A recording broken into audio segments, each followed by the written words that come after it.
I am continuing in my reading. What I'm doing in this series is to read through the entire standard works of the Church of Jesus Christ of Latter-day Saints. This consists of the Bible, the Book of Mormon, the Doctrine and Covenants, and the Pearl of Great Price. I am continuing reading in a chronological order, according to event, not according to publication or volume, so I'm skipping around a bit as I move along. And now we are turning back to the Book of Mormon. In our story of the Nephites, we've just finished 4th Nephi.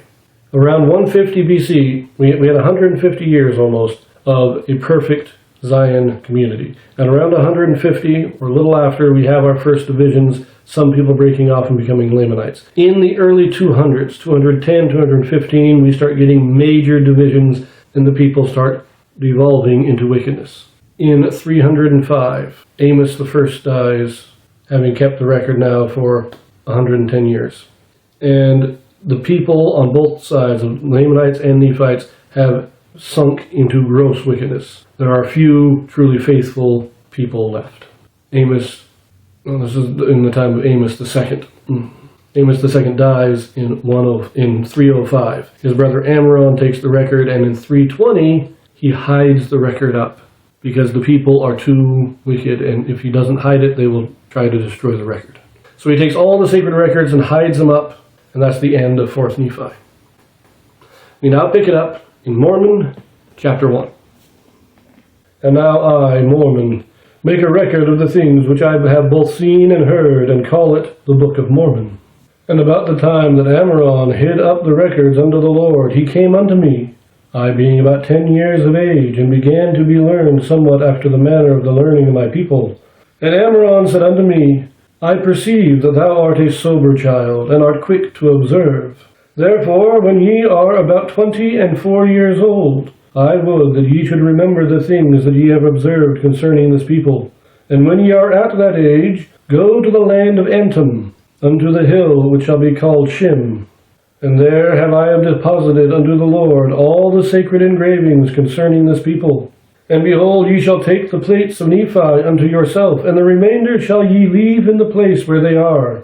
And ye shall engrave on the plates of Nephi all the things that ye have observed concerning this people. And now I, Mormon, being a descendant of Nephi, and my father's name was Mormon, I remembered the things which Ammaron commanded me. And it came to pass that I, being 11 years old, was carried by my father into the land southward, even to the land of Zarahemla. The whole face of the land had become covered with buildings, and the people were as numerous almost as it were the sand of the sea. And it came to pass in this year there began to be a war between the Nephites, who consisted of the Nephites and the Jacobites and the Josephites and the Zoramites. And this war was between the Nephites and the Lamanites and the Lemuelites and the Ishmaelites. Now the Lamanites and the Lemuelites and the Ishmaelites were called Lamanites, and the two parties were Nephites and Lamanites. And it came to pass that the war began to be among them in the borders of Zarahemla by the waters of Sidon. And it came to pass that the Nephites had gathered together a great number of men, even to exceed the number of 30,000. And it came to pass they did have in this same year a number of battles, in which the Nephites did beat the Lamanites, and did slay many of them. And it came to pass that the Lamanites withdrew their design, and there was peace settled in the land, and peace did remain for the space of about 4 years, that there was no bloodshed. But wickedness did prevail upon the face of the whole land, insomuch that the Lord did take away his beloved disciples, and the work of miracles and of healing did cease because of the iniquity of the people. And there were no gifts from the Lord, and the Holy Ghost did not come upon any because of their wickedness and unbelief. And I, being 15 years of age, and being somewhat of a sober mind, therefore I was visited of the Lord, and tasted and knew of the goodness of Jesus. And I did endeavor to preach unto this people, but my mouth was shut, and I was forbidden that I should preach unto them. For behold, they had wilfully rebelled against their God, and the beloved disciples were taken away out of the land because of their iniquity. But I did remain among them. But I was forbidden to preach unto them because of the hardness of their hearts, and because of the hardness of their hearts the land was cursed for their sake. And these Gadianton robbers who were among the Lamanites did infest the land, insomuch that the inhabitants thereof began to hide up their treasures in the earth. And they became slippery, because the Lord had cursed the land, and they could not hold them, nor retain them again. And it came to pass that there were sorceries and witchcrafts and magics, And the power of the evil one was wrought upon all the face of the land, even unto the fulfilling of all the words of Abinadi, and also Samuel the Lamanite. So this is our early years of Mormon. When he's 10 years old, Ammaron comes to him and he says, look, you're a sober child, let me give you some instructions. In 14 years, you're going to go to this hill, you're going to take out just the plates of Nephi, and you're going to start making a record. You're going to finish out the record of the Nephites. A year later, he moves down to Zarahemla with his father. So where was he living before this time? Mormon was born and raised, well, he spent his first 10 years in the land northward, somewhere, we don't know, but in the land northward.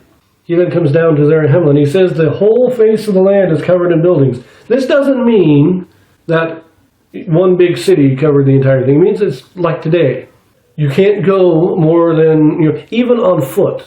If I was to walk, most places, at least in the east, in the west, where you get all those mountains and all the deserts, you have a little bit more distance, but in the east, it's kind of hard-pressed, most places, to go more than maybe an hour's walk without passing a building of some kind. Usually you can't go more than maybe 15 minutes without passing some kind of a building. That's what Mormon is talking about here. They've become so numerous that there's no great distance between towns. And even outside of town, there are many farms and houses built, and you just got the spreading out of buildings everywhere. He goes down there to Zarahemla.